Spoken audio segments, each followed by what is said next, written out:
Joshua chapter 1. After the death of Moses, the servant of the Lord said to Joshua, son of Nun, Moses' aide, Moses, my servant, is dead.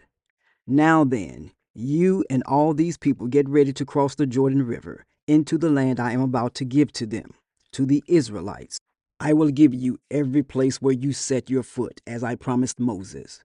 Your territory will extend from the desert to Lebanon, and from the great river, the Euphrates, all the Hittite country, to the Mediterranean Sea in the west. No one will be able to stand against you all the days of your life. As I was with Moses, so I will be with you. I will never leave you nor forsake you. Be strong and courageous, because you will lead these people to inherit the land I swore to their ancestors to give them. Be strong and very courageous.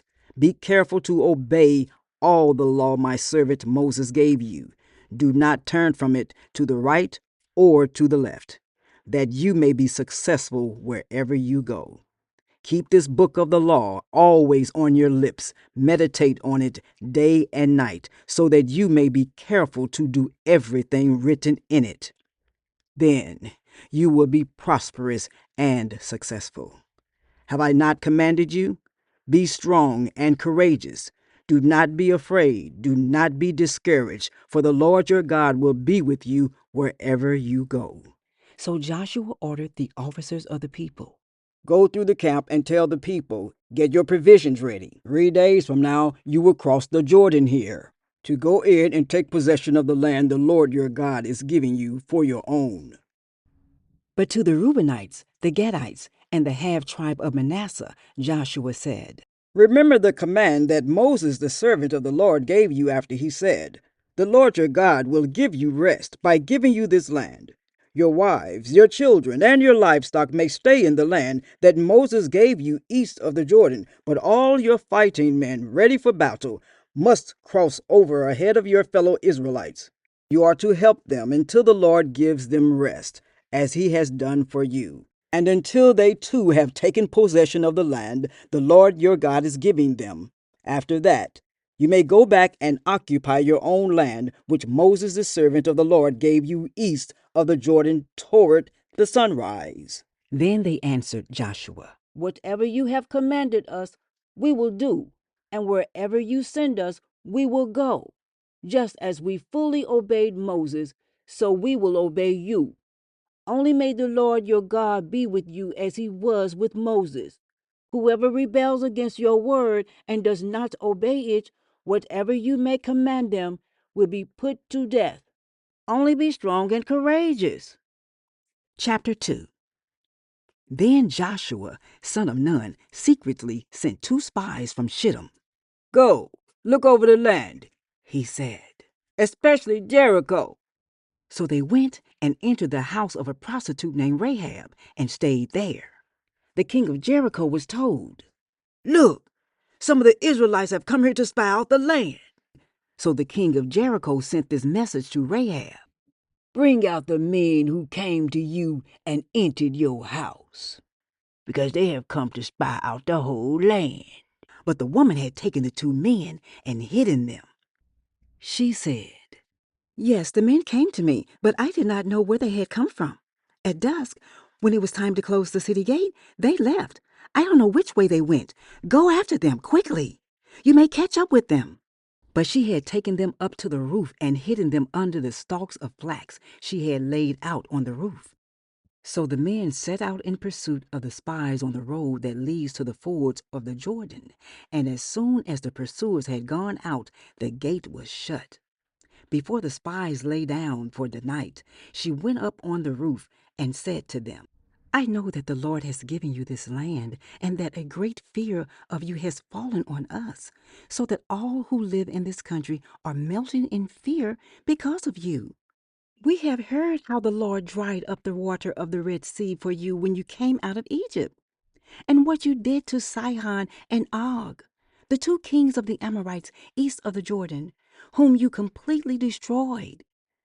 When we heard of it, our hearts melted in fear, and everyone's courage failed because of you. For the Lord your God is God in heaven above and on the earth below. Now then, please swear to me by the Lord that you will show kindness to my family, because I have shown kindness to you. Give me a sure sign that you will spare the lives of my father and mother, my brothers and sisters, and all who belong to them, and that you will save us from death.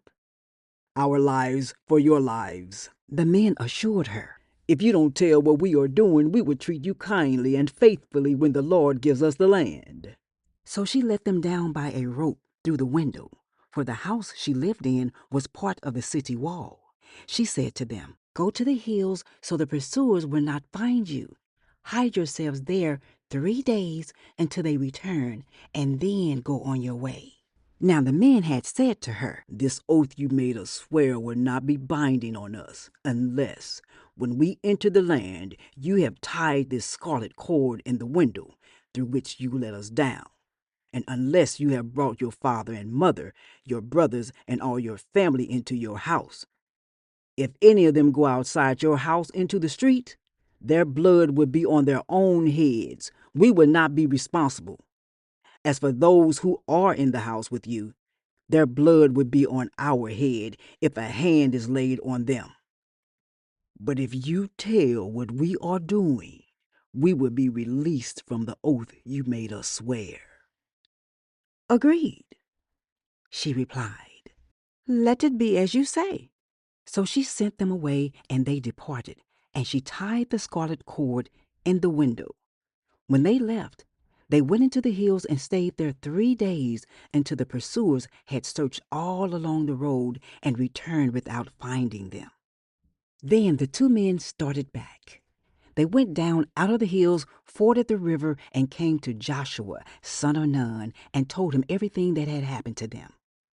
They said to Joshua, "The Lord has surely given the whole land into our hands.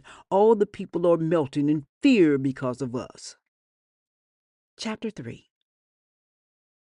Early in the morning, Joshua and all the Israelites set out for Shittim and went to the Jordan, where they camped before crossing over. After 3 days, the officers went throughout the camp, giving orders to the people. "When you see the Ark of the Covenant, the Lord your God, and the Levitical priests carrying it, you are to move out from your positions and follow it. Then you will know which way to go, since you have never been this way before. But keep a distance of about 2,000 cubits between you and the ark. Do not go near it." Joshua told the people, "Consecrate yourselves, for tomorrow the Lord will do amazing things among you." Joshua said to the priests, "Take up the Ark of the Covenant and pass on ahead of the people." So they took it up and went ahead of them. And the Lord said to Joshua, "Today I will begin to exalt you in the eyes of all Israel, so they may know that I am with you as I was with Moses. Tell the priests who carry the Ark of the Covenant, when you reach the edge of the Jordan's waters, go and stand in the river."